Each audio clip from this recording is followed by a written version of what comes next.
Hello friends, मैं गीता। आज मैं आप लोगों को बताऊंगी घर में थोड़ी सी जगह में पालक और धनिया आप खुद कैसे उगा सकते हैं। तो मेरे पास एक ये टोकरी है, बैम्बू का टोकरी, जो छठ पूजा में लगते हैं। तो वो बेकार पड़ी थी, उसमें मैंने आधी मिट्टी और गोबर मिक्स करके भरे हैं, गोबर के खाद जो पुराने सड़े वाले होते हैं, और आधे इसमें पत्तों की खाद है। करीब आधा बोरी जैसे पत्तों की खाद डाली हूँ ये टोकरी में। और ये पालक के बीज है जो रात भर मैंने पानी में भिगो के रखा था। और धनिया को भी रात भर पानी में भिगो के रखा था। आप लोग ऐसे ही करें, रात भर भिगो के रखें तो अच्छे से ग्रो होंगे। और धनिया को थोड़े ऊपर से तोड़ ले, उसके बाद भिगोए, तब दो दो हिस्से हो जाएंगे धनिया के। तो दो दो प्लांट निकलेंगे, गोल रहते हैं धनिया। तो भिगो के रात भर रख के ऐसे मैं जो मिट्टी तैयार की थी उसी में मैं इसको डाल दी हूँ, छिड़क दी हूँ।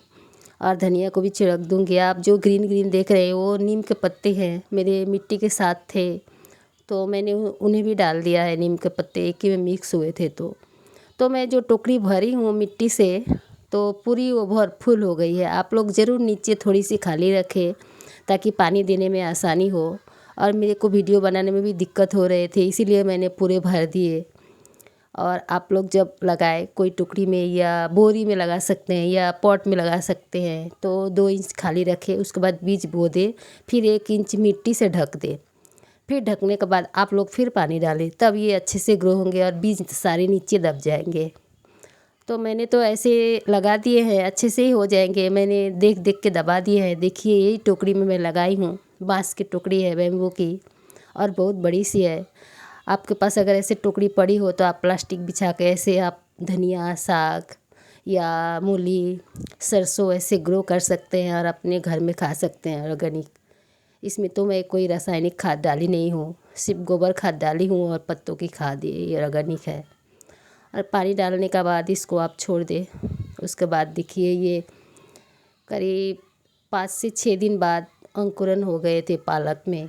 और धनिया जो है वो छोटी छोटी है, वो अभी दिख नहीं रही है ठीक से, तो इसीलिए मैं आपको पालक ही दिखा रही हूँ। पालक जो हुआ है थोड़ी लंबी लंबी, तो अच्छे से हुई है।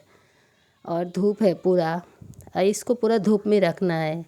कोई भी साग का प्लांट लगाए, साग सब्जी वेजिटेबल, तो आप पूरे धूप में रखें। ये पूरे धूप में है, देखिए सूखी सूखी मिट्टी दिख रही होगी, मैं अभी पानी डाली नहीं हूँ। तो पूरे तेज़ धूप में रखेंगे तो बहुत ही अच्छी तरह से ग्रो होंगी।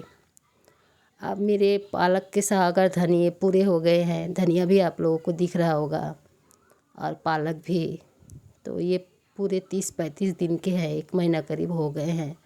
और ये खाने लायक हो गए हैं। धनिया भी तोड़ने लायक हो गए हैं और पालक तो बिल्कुल ही हो गए हैं खाने लायक।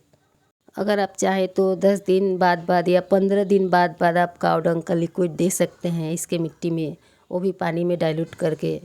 तो अब ये वेजीज और ग्रीन होंगे। मैं डाली नहीं हूँ वैसे, क्योंकि मैं पत्तों की खाद डाली हूँ, वही बहुत अच्छे से ग्रो कराए है प्लांट को। और ये पालक साग बिल्कुल खाने के लिए रेडी है। और ये जो पालक साग है इसमें एक स्मेल होता है जो आम पालक में, ये बिहार का पालक का बीज है। इसमें देखने से तो लगेंगे आप लोगों को कि ये मूली का प्लांट है, मूली के पत्ते जैसे लग रही है, लेकिन ये है बिहार का पालक साग, बहुत मीठी होती है। तो इससे पालक पनीर बनेगा, इसीलिए मैं हार्वेस्ट कर रही हूँ। तो देखिए इतना निकाली हूँ। और मैं ज़मीन में भी लगाई हूँ, वहाँ से भी थोड़ी लूँगी। पहले मैं ज़मीन में लगाई थी बहुत सारी। तो पालक जब आप काटे तो ऐसे ज़मीन से ना उखाड़ के, ऐसे अगर कैंची या कोई छुरी की मदद से आप काट लेते हैं तो वहाँ से फिर से पालक के पत्ते निकलेंगे और आप 2-3 बार हार्वेस्ट कर सकते हैं। तो मैं ऐसे ही करती हूँ। कभी भी पालक के पत्ते या धनिया मैं उखाड़ती नहीं हूँ, मिट्टी सहित मैं काट लेती हूँ।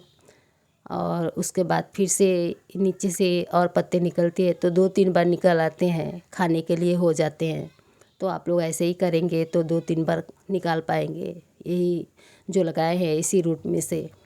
और मैं धनिया भी थोड़ी सी निकाल के दिखा रही हूँ आप लोगों को। धनिया भी खाने लायक हुए हैं और इस धनिया में इतनी अच्छी खुशबू है। आम धनिया जो हम लोग बाज़ार से लाते हैं उसमें थोड़ी भी खुशबू नहीं रहती है धनिया का, इसमें बहुत अच्छी खुशबू है। और ये देखिए मिट्टी एकदम पकड़ लिया है जड़, तो मैं जड़ का वहाँ से थोड़ी छोड़ दी हूँ ताकि फिर से पत्ते निकले। और धनिया में बहुत अच्छी खुशबू है। मैं थोड़ी थोड़ी दिखा रही हूँ आप लोगों को लगा के।